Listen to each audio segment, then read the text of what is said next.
Welcome to the Block Party. My name is Seth Kushner. Today we are joined by an old favorite in town to play the Lightning, but we're going to put that aside for right now. Anton Stralman, welcome to the Block Party. Thanks so much. I'm honored to be here. Anton said before the show he's a big fan. He's listened to all the episodes, and Girardi brought him in, and he is stuck with us. The first thing I want to ask you, playing for the Coyotes, they have a relaxed dress code, right? Like the first team in the NHL. I think that's cool. To me, it looks like the guys, it takes longer to put their suits on than it does to put their gear on to play hockey. How do you feel about that, knowing you've dressed up for your whole career? Yeah, it's to be honest, it's a little bit of pressure situation too, because I don't have the wardrobe to kind of dress up fancy in street clothes, and I'm not a real fashionable guy, so I don't really have all the things that I need. Right. I get the thing. You want to let the players kind of express themselves and be themselves, and you need like a fancy hat. I think I know. I'm gonna jump in the hat game. I have to.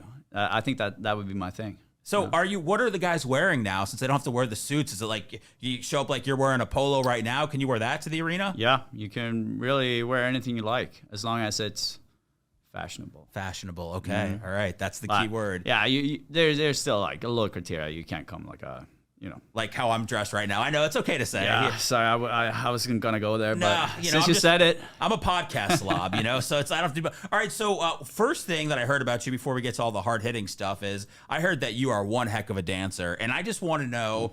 I want to know how you get to be an excellent dancer to where people are praising you. Like, do you know you're good? Is it natural? Did you have to practice and learn? No, it's when my alter ego comes out. And does it have a name?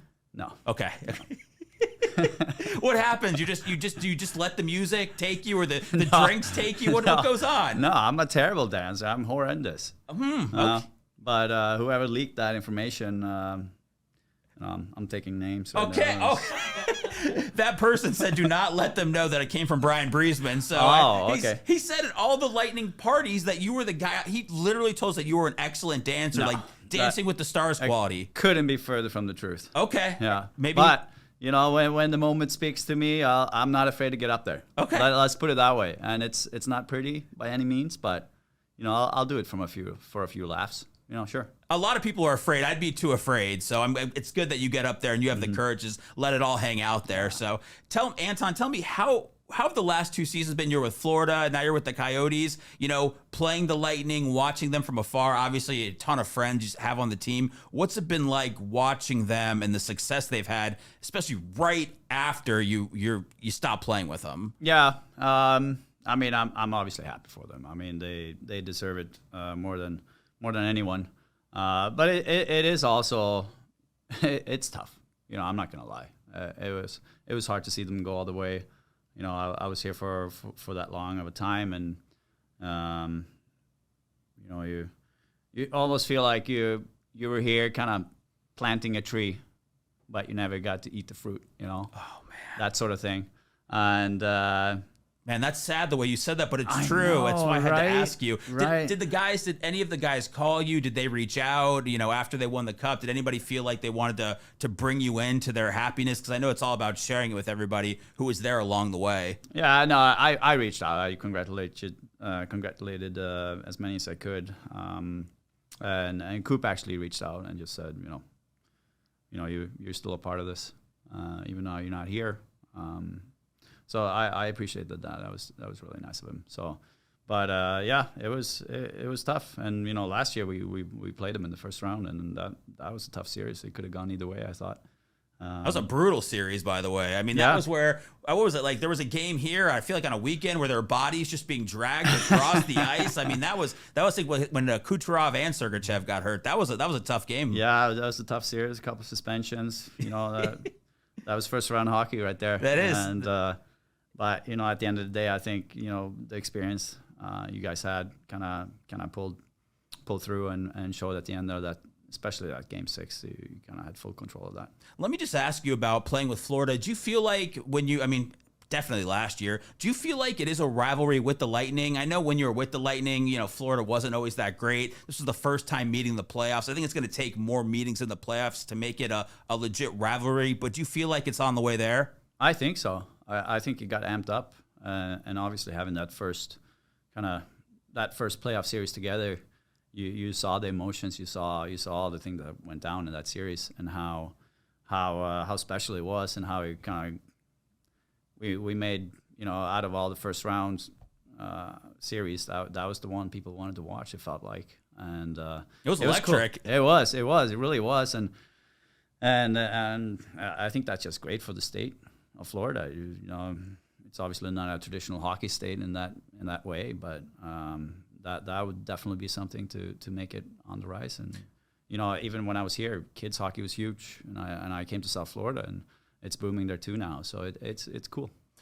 What's your plan when you're playing the Lightning and they've got Stamkos and Point and Kucherov? I mean, is there anything you have to do for each one of those guys? Do you know the scouting report on them? Do you have to watch any tape, or what those guys have done because you've been around them for most of their career? I know. Yeah, I know their patterns, their habits, and all that. But I mean, they're good players. There's only so much you can do. Eventually, they're gonna find a way. And but I think it's about limiting those chances as best as you can. You can't give up too many, because eventually they're gonna bite you. But it's a tough task. They got a lot of good players. Is there anybody that you've seen from afar that was here when you were playing that's blossomed to heights where you didn't even think they were going to become that good, and they've taken it to the next level? Wow, there's a few guys. I mean, Sergey definitely. He came with that trade, and the way he's grown is great. Did you think he was going to be, when he first came in? Did you think this guy's going to be pretty good, or you go, I don't know? No, I was pretty certain that he would be a good player. He had size. He's got a great shot. All he needed really was exposure and experience, and you can see the strides that he's taken, and he's a great player. And Point, I would say, he's the one that kind of stands out, because he came in and I didn't really know him. And fast right away, though, right? I mean, you could tell that he great skater, but there's a lot of great skaters, and you got to put it all together. And that's one of the guys you're like, it's a hit or miss, but that's definitely a hit. Yeah. Because he broke out and he was unreal. I mean, and even Cooch, I remember our first year there when we went to the finals, and he was on the line with Pally and Johnny, and you almost looked at Johnny and Pally more than Cooch at the time. I was like, Pally, he's like the next Forsberg, like he's gonna be unreal, and Johnny at the center, it's great, and kind of forgot about Cooch. And then 2 years later, he's unreal. It snuck up on us. Might be the best in the world, a lot of people Yeah. say. So I would say so. Who have been some of the bigger characters that you've been around in your career, whether it was with the Rangers, whether it's now, whether it was with the Lightning over there, just some of the locker room guys where you're like, this guy really cracks me up, or this guy annoys the hell out of me? Really, we can go either way with it. I had Belmar on the podcast last week, and he apparently, Hedman shushed him in the locker room. Apparently he's a little too loud for everybody. So you don't strike me as that kind of guy, but I feel like people could annoy you. Biggest characters over the years. Yeah. I mean, I was lucky to play with Girardi both in New York and here, and he's definitely one of those guys that lights the room up every time, every day. He's funny. He's quick too. Like in his head, when something goes down, he's not even in a conversation, but he picks it up, and he's so fast with a counter. He's great. Who else? Mike Commodore, when I played with him in Columbus, he was a guy like that came in. He was funny. Any pranks or anything like that, or is that stuff kind of gone away? It's not as much as it used to. I think it's the old water cup and the shin pads. You pull it down from the top shelf. You just get it on top of you. That's great. Things like that. Okay. It was more in juniors, and like my first year playing in men's hockey and all that. I remember, and this is semi-pro, but there was this guy, working part-time, rushing to the rink to make practice, always late. and I remember one of the guys took a Phillips screwdriver, unscrewed one of the hooks in his locker, and took his jock and put it in between and screwed it back so he couldn't get his jock off his hook. Oh my God, that takes a lot of work. So he comes in 10 minutes before practice, runs in there getting dressed, and he can't get this jock off the hook. And I was like, I gotta make practice, so I gotta leave the leave the jock there where it is. You can't practice with the jock. It was great. That was a good one. I like that one. That's a classic one for sure. Yeah. When you were here, I know where you went to eat last night. I'm not going to put it out there. My sources tell me, but what were some of your favorite spots to hang out when you were in Tampa? And obviously, it's changed a lot just over the last 2 years. Oh, it's crazy. To be honest, this I'm gonna try to make this short, but when we first got here, we went here, we just signed, we flew down from New York, we were here for a couple of days. We went out to Clearwater for a little beach retreat, and on our way back, kids were in the back, they're exhausted, we were gross, swimming all day. We're like, we gotta eat.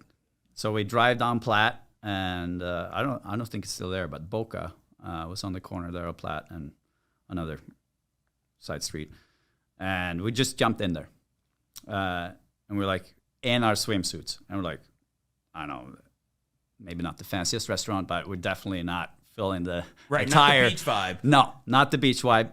But we would go in there, they were super nice, and we were like, tuck us to the side. We actually sat out on the patio all alone, and this huge thunderstorm came, and we sat there and we tucked close against the wall, and the water just came in and it was bouncing off the sills. We still got it on us.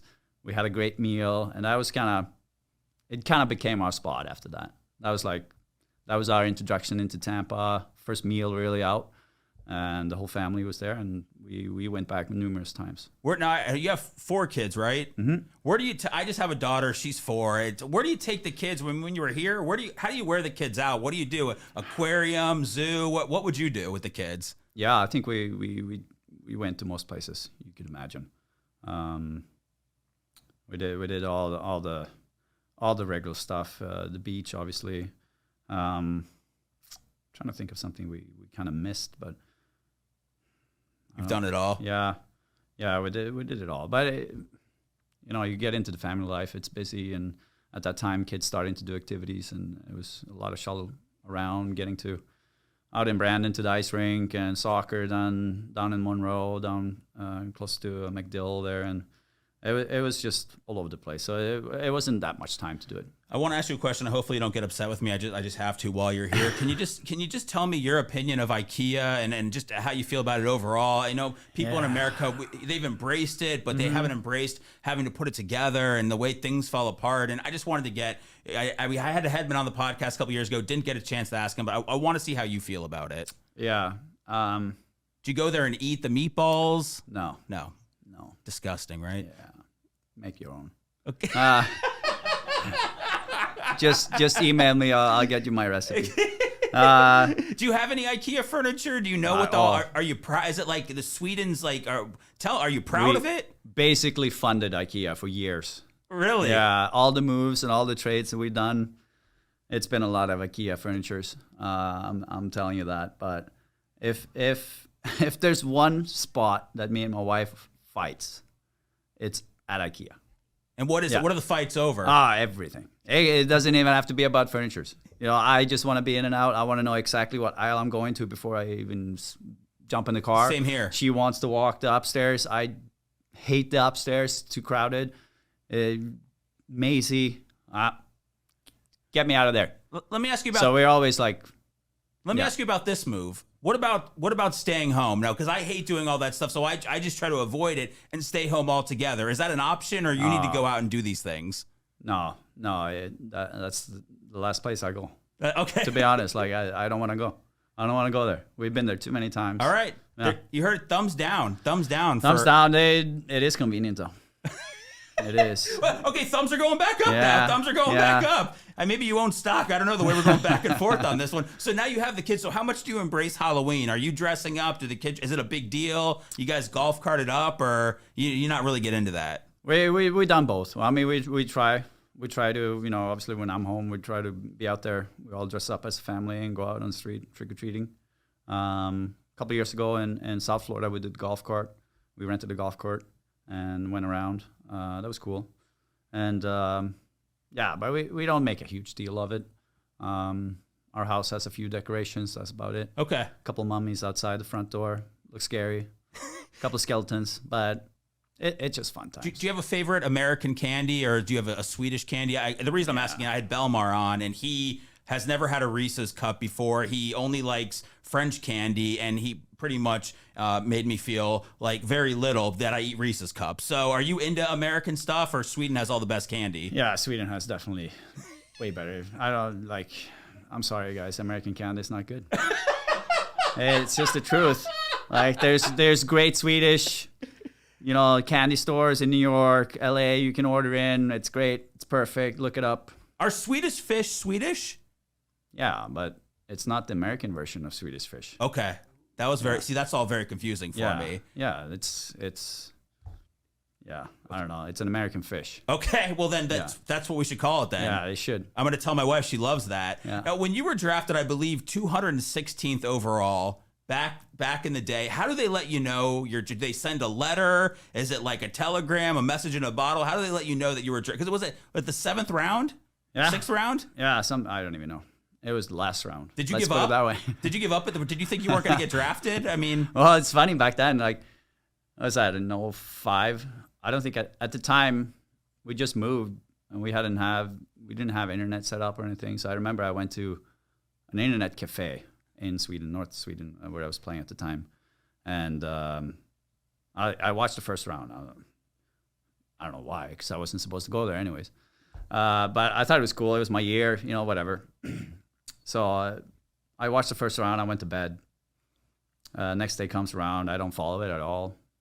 Go to bed. Next morning, my brother texted me. He's like, "Hey, congrats." I was like, "For what?" So you got drafted. Oh, okay, cool. That's how you Where? Wow. I was like, So then you didn't find out from the team first? No. He texted me. I was like, "Where?" Take a guess. I was like, because I did a few interviews, a few teams. Probably I had 5 of them. I was like, Toronto. It's like, you got it. Wow. Did you just think when you kept going to bed that you just weren't getting drafted?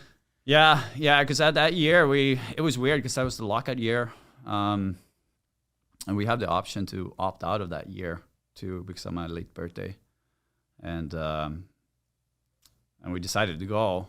And I think I was projected to go between the 2nd and 4th because of the lockout, there was really no European scouting. So they obviously did the junior leagues over here and everything. Well, you've proven yourself. I mean, you definitely were in the 2nd to 4th range. I mean, I can see why because they weren't able to scout you. But yeah, you've proven yourself now after all these years that they made a mistake and somebody should have jumped on you earlier. It all worked out at the end, right? Yeah, I think so. I think it's all working out. So tell me, 2017, you won the gold medal, right, for the World Championship. What's that like when you win a gold medal? Do you take it around Sweden? Like, it's a Stanley Cup. Do people want to see it, or is it just something you just kind of keep at home? Because I'd imagine everybody's so proud of it around the country. Yeah, it was cool. We so the day after, we flew home. As soon as we crossed the border, 2 fighter jets came up and escorted us down to the airport in Stockholm. It was kind of cool. They sat like literally 25 yards outside the wings, just right next to us. It's pretty cool. Wow. And then we land, and there's like fire trucks, the airport fire crew, whatever is out there, spraying water over the plane when we land. It was kind of cool. And then I think we went straight to the Royal Palace. We met the royal family.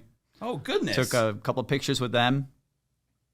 Chatted a little bit, and then we had this big celebration at one of the squares in Stockholm.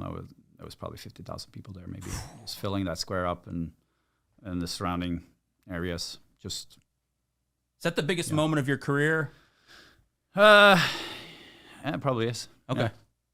I know you probably want the Stanley Cup one, but I'm just saying for now, that seems like for now it's up there. Yeah, that's definitely. a great memory for sure. Yeah, no, it's awesome. It was great. It was a lot of fun, and obviously then we went out at night and as a team, and it was cool. How was Victor Hedman's wedding when you were there? Did you take to the dance floor or anything? Expensive. No. Do you feel like, what do I get? I know Hedman's contract, it's public. What do I get this guy for a gift? I mean, do you just cut him a check, or do you get him something special? I mean, he's kind of like into flying too. I mean, what do you get Hedman for a gift? I mean, how was the wedding? Beautiful? Did you cry at all? I cry at weddings. I didn't cry at mine, but I cry at weddings. I'm not a crier, so I didn't cry. Okay, yeah, me neither. But it was great. This beautiful church up on a mountain, really gorgeous. And then the reception was at a golf club. And he's fairly far up in north in Sweden, so the sun didn't set until maybe 11:30. Oh, jeez. So it was cool. We were out there all night. Had lots of fun. A couple of good speeches from a lot of people. Did you give one? I did not. No. No. No. Did they not pass the mic to you, or are you not a public speaker? I feel like you're not a public speaker, but you had stuff to say. Maybe you gave your notes to somebody else. Who really brought the house down at Hedman's wedding with the speech? Because I know they basically turn into roasts, where just the guy gets roasted in front of his family. I'm trying to remember, but I'm drawing blanks right now. But it was a great event, though, man. It sounds like. It was awesome. It went on for hours and hours. And then, as Swedish tradition calls for it, there's hot dogs at 2 a.m. So, is that real, or is that your tradition? I feel it's customary. Like, if it's not there, it's not a wedding. It doesn't have to be at 2 a.m. or just it has to be at 2 a.m. Oh my goodness! Like, you can't leave before that.